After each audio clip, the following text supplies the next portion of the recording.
Sejam bem-vindos ao programa Café com Direito, o programa que busca trazer sempre temas palpitantes, temas atuais, temas na área jurídica que vão te ajudar a compreender essa vida em sociedade.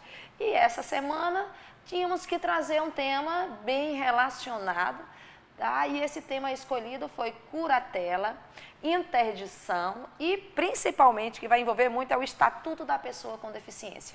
E nada melhor do que trazer alguém que está engajado nesse conhecimento, que está trabalhando e que domina plenamente. O nosso convidado é o juiz Vladimir Alcebides. Seja muito bem-vinda ao programa Café com Direito. Obrigado, Sheila Sodré, agradeço esse espaço para nós divulgarmos informações que reputamos relevantes em relação ao Estatuto da Pessoa com Deficiência, todas essas mudanças que houveram. Pois é, e aí a gente aproveita até pela própria experiência como professor, e aí a gente já espera exatamente algo bem mais didático. Até porque toda essa mudança, né, do Estatuto, já em vigor esse ano, ele não deixa de ser um tema novo para os operadores de direito. O que o senhor reputa de mais importante e que mudou em relação ao Estatuto, né, em relação, fazendo um link diretamente com a própria curatela e a interdição? Pois não, eu diria que a mudança maior foi tentar respeitar a autonomia e a independência das pessoas com deficiência. Essa é a ideia que nós devemos ter, maior de todas.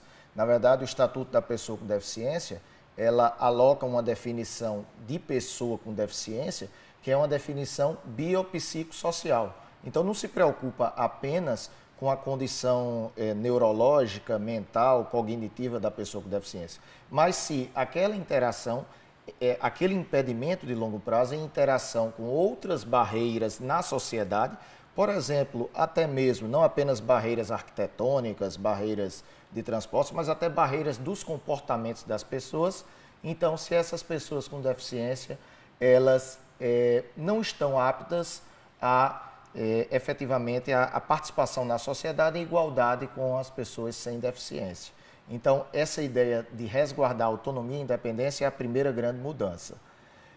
Disso decorre que alguns institutos sofreram grandes modificações. Por exemplo, a curatela, ela passa a ser uma medida excepcionalíssima, extraordinária, e que quando deferida pelo juiz, ela deveria ser, antes de tudo, levar em consideração os limites e as potencialidades e as condições pessoais da pessoa com deficiência. Que ela durasse o menor tempo possível, que ela fosse sujeita até mesmo a uma revisão, né, com a possibilidade até de, mais à frente, dizer, essa pessoa não precisa mais ser curatelada. Então, aproveitando essa sua última fala e pensar, então, naqueles processos, naquelas pessoas que hoje estão curateladas, há a possibilidade de rever isso no judiciário, porque nós temos, muitas vezes, tínhamos, né, a provisória, tida como provisória, e depois a definitiva. Vendo isso hoje, e estando num contexto familiar de alguém que está interditado, haveria um processo de pedido de revisão, alguma coisa nesse sentido, já com base nesse novo estatuto? Haveria essa possibilidade? Sim, na verdade, uma revisão da curatela seria algo possível, desde que a pessoa já não tivesse mais as condições neurológicas, mentais, né, intelectuais que a levaram a tanto. Né? Então, isso aí nós já tínhamos anteriormente essa possibilidade. Mas, na verdade, a ideia é que as pessoas elas sejam curateladas tão somente até a necessidade dela. Então, nós temos a curatela total, né, a interdição total, poderíamos dizer dessa forma, e nós temos a interdição parcial. A ideia é que não existisse, em suma, é difícil isso acontecer na prática, mas que a curatela ela seja sempre pensada se realmente aquela pessoa necessita daquela medida judicial tão drástica. Afinal, outra pessoa, né, vai regê-la civilmente, né, regê-la nos contratos, regê-las na sua vida financeira para todo sempre. Então, primeiro nós vemos se a curatela é necessária efetivamente e, se o for, que tentemos apenas uma curatela parcial e não curatela total. Se pessoas já curateladas totalmente, elas seja suficiente apenas uma curatela parcial, que isso fosse implementado, poderia até ser revisto judicialmente mesmo. Um dos casos até comum, até para fazer um trabalho diretamente com os portadores de Alzheimer, a gente tem uma certa dificuldade nessa questão referente à curatela. Como você mesmo falou, até numa questão psicológica de conversar com a família, muitas vezes essa questão da necessidade ou não. Porque é como se fosse um termo, até como você mesmo falou, a morte civil. E essa, muitas vezes, é a preocupação da família, principalmente quando o curatelado ele está no início do Alzheimer, onde ele ainda está naquele processo que tem um pouco de consciência, as perdas de memória são vagas. Como é que seria tratado até para resguardar também outros direitos em relação a pessoas que estão nessa situação? Claro, Sheila. Veja só, a ideia seria de fato que nós tivéssemos uma situação de progressão no uso dos institutos jurídicos. Né? Então, hoje, para além da curatela, né, você no início tinha me perguntado das grandes novidades, nós teríamos uma segunda grande novidade, que seria um novo instituto chamado de tomada de decisão apoiada. Então, a tomada de decisão apoiada é um instituto em que a própria pessoa com deficiência, né, e aí diríamos, claro, a lei não vai mudar a natureza das coisas, né? Até a própria lei de Deus. É claro que as pessoas vão continuar sendo necessárias uma proteção jurídica e elas vão continuar com as suas deficiências. Mas, se é uma deficiência realmente pequena, diminuta, e a própria pessoa, ela consegue ir ao judiciário e elege 2 pessoas que serão seus apoiadores, então aí nós estaremos diante da tomada de decisão apoiada. Essa pessoa, ela não é curatelada, não está sendo interditada, mas está sendo juridicamente, né, judicialmente eleitos 2 pessoas que vão a apoiar. Eu diria que esse é um instituto, por exemplo, bem apropriado para esse seu caso narrado, né, de uma pessoa no início dos sintomas do Alzheimer. Porque até no momento ele ainda consegue, até esse momento, como você falou, mencionou, escolher realmente, tentar escolher de forma racional as pessoas que irão, né, ser apoiadores, que estarão ali, né, nesse momento de tomada de decisão. Nesse termo, esse termo jurídico que vai ter nessa decisão, ela poderá limitar exatamente quais são as situações em que ela utilizaria ou seria necessário a assinatura desses apoiadores? Sem dúvida. Nessa tomada de decisão apoiada, né, um instituto material e que se reflete no processo, né, há a eleição de 2 ou mais apoiadores, 2 ou mais apoiadores, né, podem ser mais de 2, até para dividir a carga que representa realmente, né, o cuidado com uma pessoa com deficiência mental razoável, os limites dos atos em que elas serão apoiados, né, o tempo de vigência desse acordo judicial de apoio, né? E também o cuidado de que não haja conflito de interesses, de que não haja influência indevida. Mas os atos já poderiam ali estar colocados. Sim. Bem estabelecidos. Olha, a gente vai entrar mais nesse tema, até principalmente com alguns casos, e também com o novo CPC também muda algumas coisas, até no formato da audiência, das partes, intervenção do próprio Ministério Público em relação a esse caso específico, quando envolve, né, o portador de deficiência. Mas a gente vai deixar isso para o próximo bloco. Permaneçam aqui no programa Café com Direito e conheçam mais um pouquinho sobre o direito dos portadores de deficiência. Já já a gente retorna com o programa Café com Direito.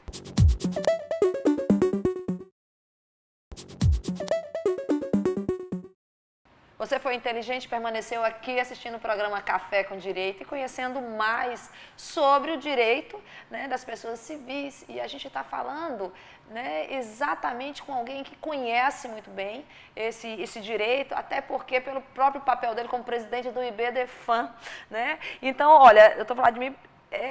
Cada vez mais a gente percebe que o direito civil ele tem tentado alcançar a sociedade, porque a sociedade avança muito mais os costumes, os hábitos e aí vai. E pelo que a gente observa, essa nova legislação, né, e o novo até Código de Processo Civil também, quando vai falar de curatela, ele deu uma mudança no foco. né? Ele tira o foco patrimonial e joga o foco na pessoa e, às vezes, na necessidade, na humanização. Como o senhor demonstra isso com o próprio conhecimento e a legislação para ratificar essa afirmativa? Sem dúvida. Como dissemos, a macro mudança foi, de fato, a tentativa de se extrair um mínimo de vontade, ou a vontade da pessoa com deficiência, né, mesmo que ela seja mínima, essa vontade, e efetivamente, então, se dê autonomia a essa vontade, para que essa pessoa humana com deficiência, ela não seja completamente alijada dos seus destinos, dos destinos de sua própria vida.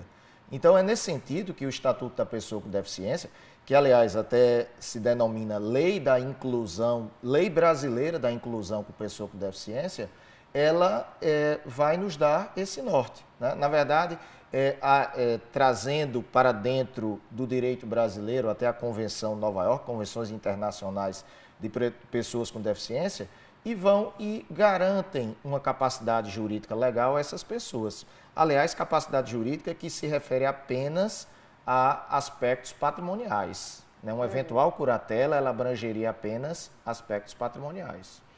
Mas que agora o foco mudou e aí você tem outras possibilidades, até por conta desse cuidado.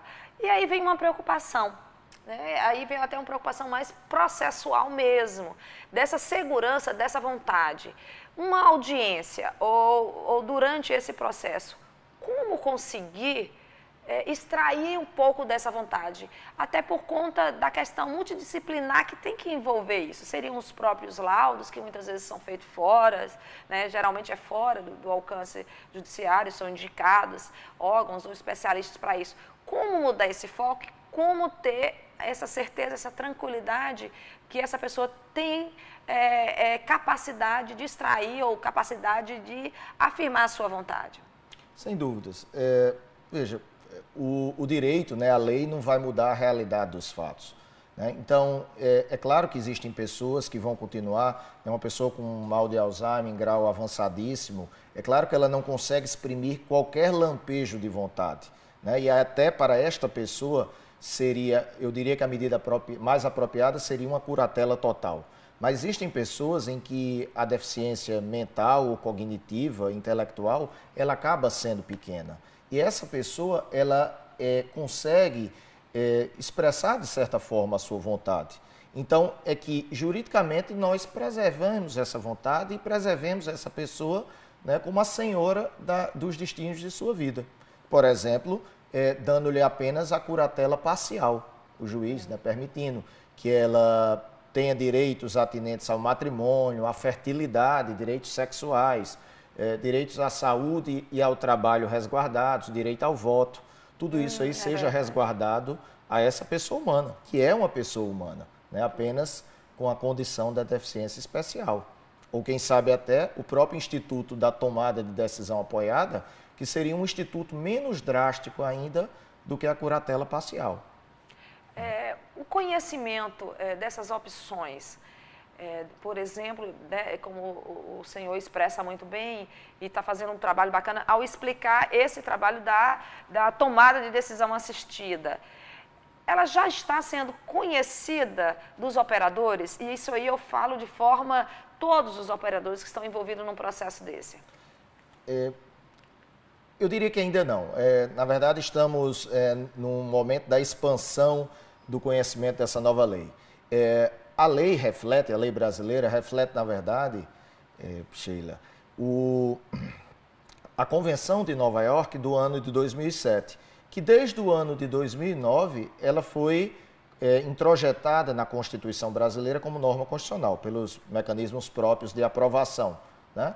E então, de 2009 a 2015, ficamos com um período de latência em que talvez o Congresso Nacional ele tenha demorado um pouco na aprovação, eu diria, dessa lei, né? Que, aprovada em julho de 2015, só entra em vigência em janeiro de 2016. Então, de certa forma, nós passamos por um lapso de tempo em que a questão da Convenção de Nova York, a questão desses novos ventos protetivos da pessoa humana com deficiência não foram dialogados realmente. E esse diálogo inicia-se agora. né? Mas há previsão realmente expressa em relação à tomada de decisão apoiada. O senhor recomenda essa medida em que casos específicos?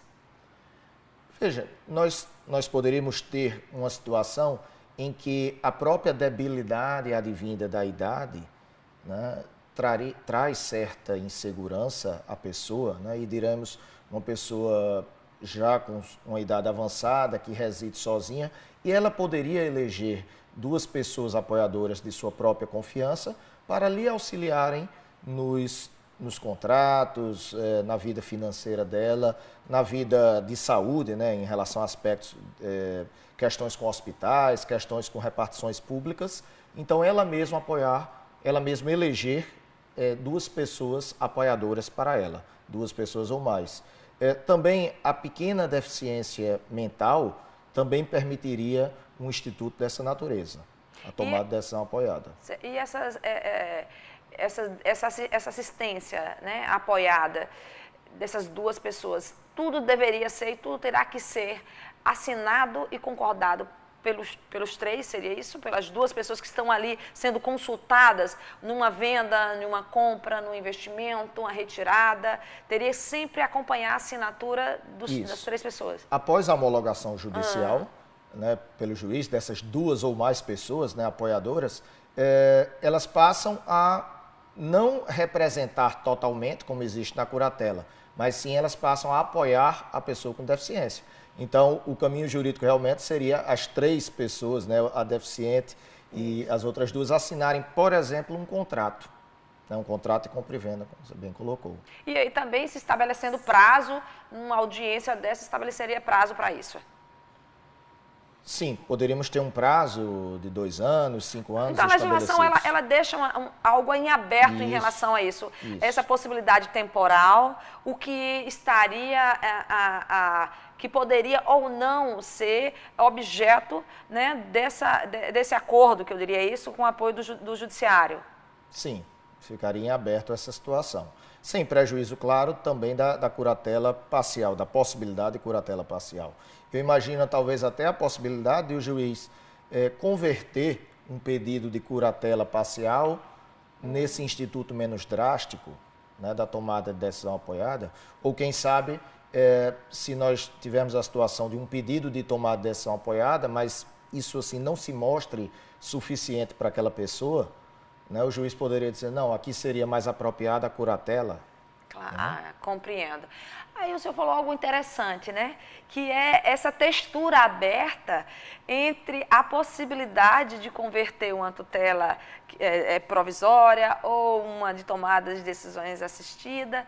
Isso tudo dependendo de uma audiência, seria isso? Ou da sensibilidade, ou de um questionamento. O que vai mudar, o que mudaria nessa questão mais humana numa audiência nesse processo? Sem dúvida. A ideia é que realmente, né, o próprio Código de Processo Civil, o Código Civil Novo, né, determina que o juiz ele determine a medida apropriada ou fixe os limites da curatela de acordo não apenas com o desenvolvimento mental da pessoa com deficiência, né, mas também as potencialidades, as habilidades, né, em suma, o meio social em que a pessoa com deficiência vive. Então, essas novas balizas, né, é que trazem uma humanização de todo esse processo. Né? Ou seja, nós vamos tentar dar a medida mais apropriada possível, a ideia é essa, a medida mais apropriada possível, de acordo com as potencialidades daquela pessoa com deficiência. Ou seja, considerando aquela pessoa humana que está ali. É por isso que eu falo tanto da questão de extrair a autonomia, de extrair a liberdade dessa pessoa. É uma mudança de cultura, até de paradigma em relação, né, à pessoa, né? A pessoa e o objeto a ser tutelado, protegido, que não deixa de ser só o patrimonial. Né? E aí até convencer ou trabalhar bem os familiares é um trabalho árduo até também para o judiciário, ou para o juízo que está coordenando ou que está responsável por isso. A gente vai continuar aqui discutindo esse tema. Então, se você tem realmente o interesse em conhecer mais, então assista, a gente já retorna com o programa Café com Direito.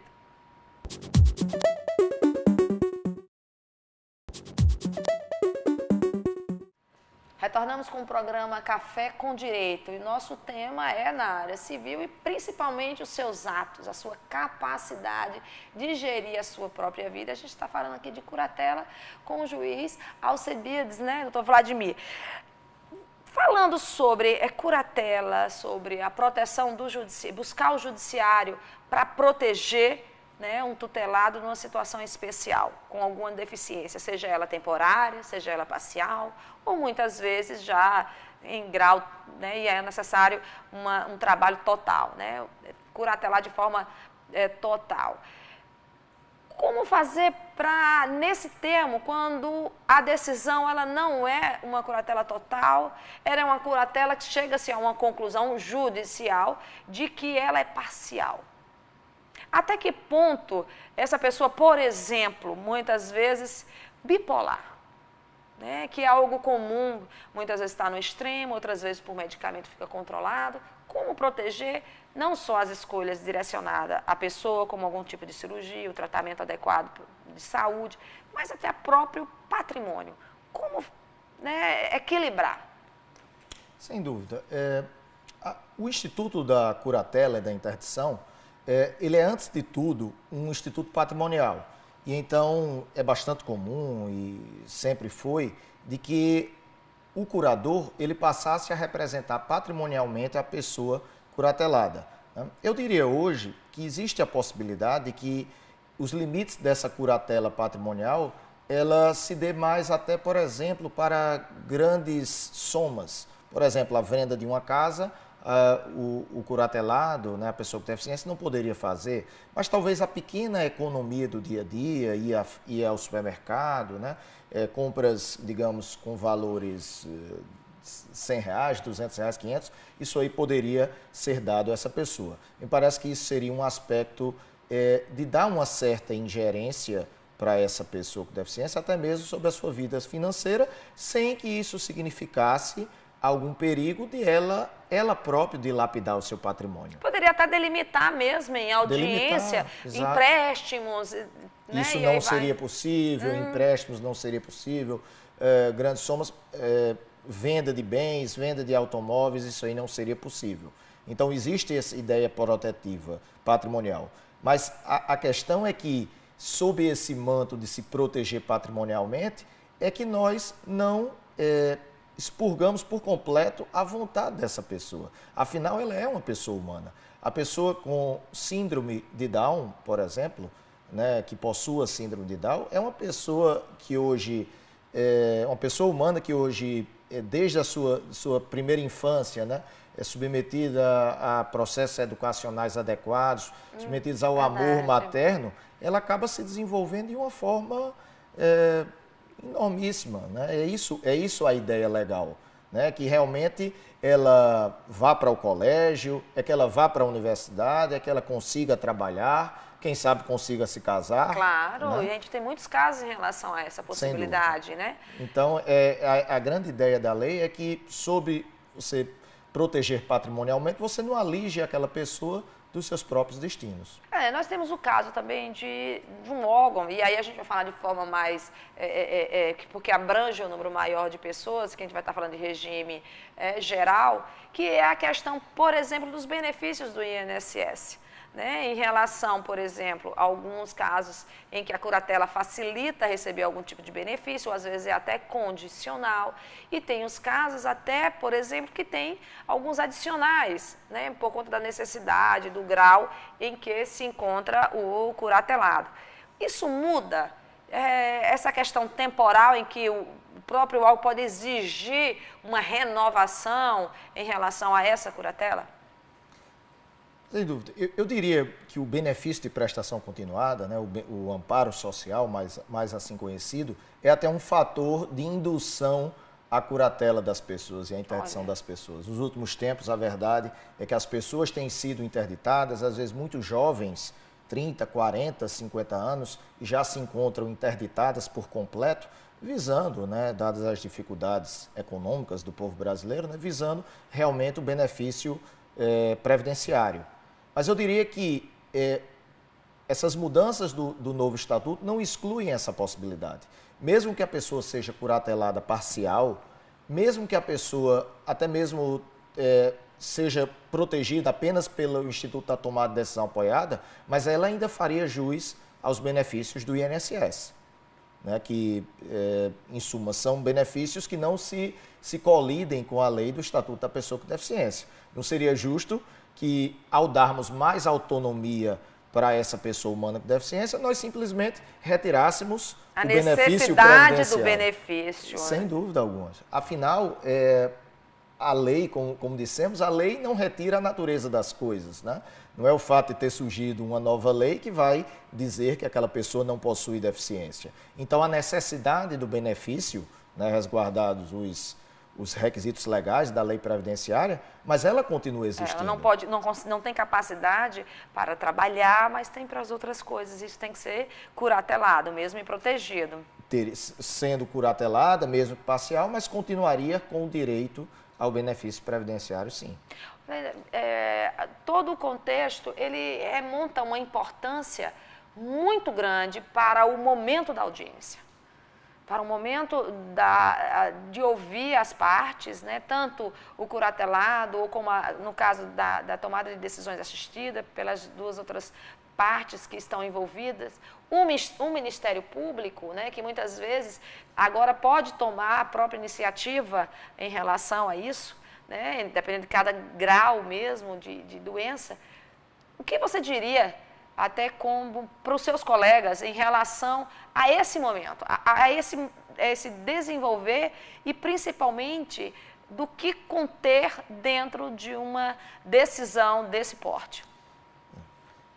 Já que foi atribuída por lei capacidade civil às pessoas com deficiência, né, e só raramente é que elas seriam curateladas em tese, ou é uma medida excepcional, então isso traz reflexos para o processo judicial, sim. Né? Eu diria que, em primeiro lugar, hoje nós temos a previsão de que a perícia ela é multidisciplinar, contando não apenas com os médicos, mas com psicólogos, com assistentes sociais, né, para ver a questão até das barreiras que aquela pessoa enfrenta. Né?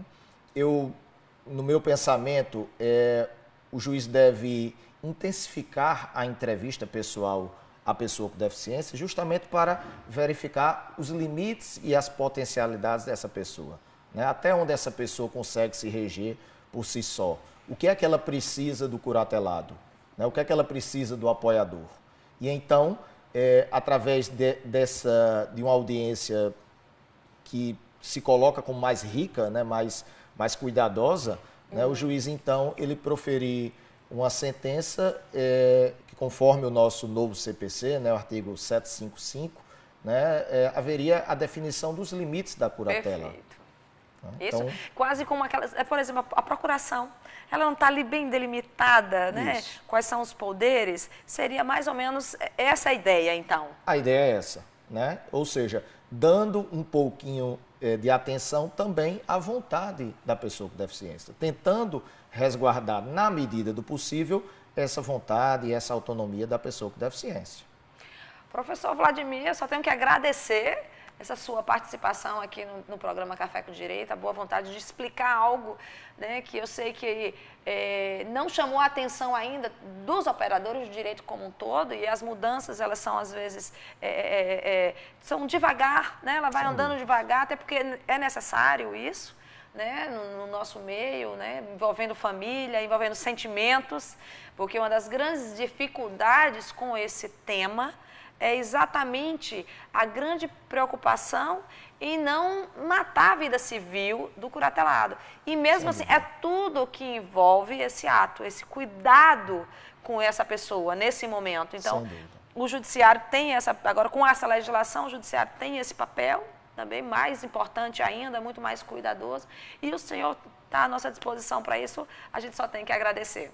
Eu que agradeço participar desse belíssimo programa, né, que traz a informação jurídica para a sociedade paraibana, né, para quem realmente precisa, para os operadores, mas também para as pessoas que podem estar no processo desse. Sem dúvida. Professor, alguma. muito obrigada. Agradeço. E nós aqui do programa Café com Direito então ficamos e desejamos para você uma excelente semana e na próxima, com certeza, mais conhecimento jurídico para você. Até lá.